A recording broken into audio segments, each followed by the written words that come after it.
Greetings, member of Boston College community and many more.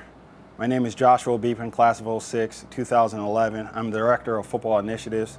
As you can see, I've selected to do my preaching from Sister Bowman's kitchen from the football stadium here at Alumni. Because for many times, I had to adjust and find God on the bus, in the hotel, on a plane, and just before I was about to go out and try to, one, do harm and maybe harm done to myself. I'd like to talk to you about my story that comes from the book of Genesis, chapter 37 through 50, a movie and many, many stories, the story of Joseph. Just to give you a little backstory, Joseph was the 11th son of 12 of Jacob.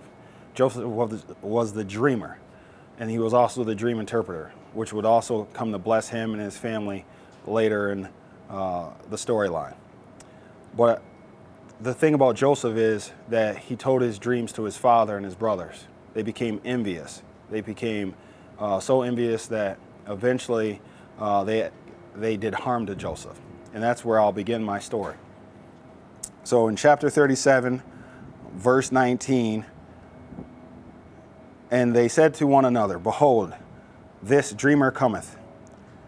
Come now, therefore, and let us slay him and cast him into some pit. And we will say some evil beasts have devoured him, and we shall see what becomes of his dreams." And Reuben heard this, and he delivered him out of their hands and said, "Let us not kill him." And Reuben said unto them, "Shed no blood, but cast him into the pit, into the wilderness, and lay no hand upon him, that he may rid him of their hands, to deliver him back to his father again." And to his dismay, he was unable to stop this action from happening. And from verse 25, and they sat down to eat bread, and they lifted their eyes and looked, and behold, a company of Ishmaelites came from Galilee with their camels bearing with spice and myrrh, going to the land of Egypt. And Judah said unto his brothers, "What profit is it if we slay our brother and conceal his blood? Come, let us sell him into the Ishmaelites, and let us not our own hands be upon him, for he is our brother and our flesh." I found those verses to be magnified because of what's going on today in the world. A lot of the Black Lives Movement relies around what I think is the three main principles of the story of Joseph. The working of past evils and the moral impropriety that brought to a climax through God's developing grace. 2 is the overwhelming sorrow and heartbreak of Jacob, where I like to think as America. And 3, the prevailing fulfillment of promise, which I like to think that America will live up to. As I talk about the homily or the message point of number 1, our history in America has always been sanitized, that we become the heroes. I believe we should own some truth. What happened to Black people? What happened to Native Americans? What happened to many other groups that have become oppressed? The truth must come out. We must affirm each other. We must uplift each other. As Desmond Tutu once said, there must be truth and reconciliation. I believe these words, not just for South Africa, but for America and for maybe the world, will help us all to become better people.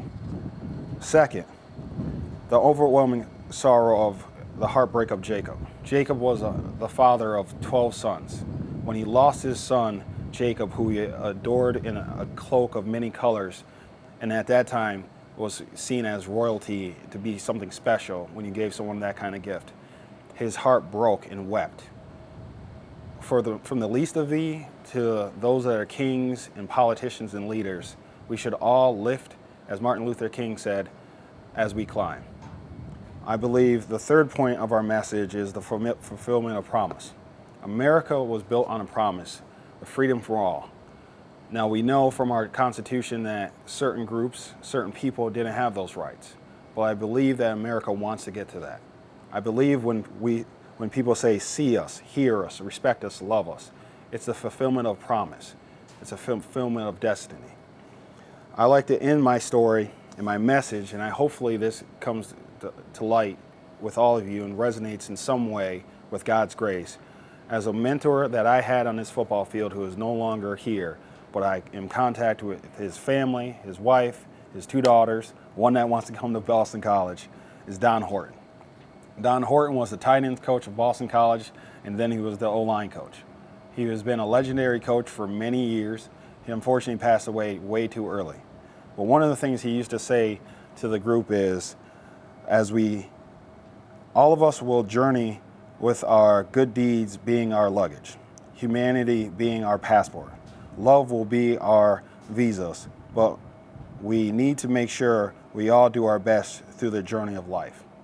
I believe his message, as much as he was yelling at me about making a block, was always on par of being the best version of myself, being the best man I could possibly be for society.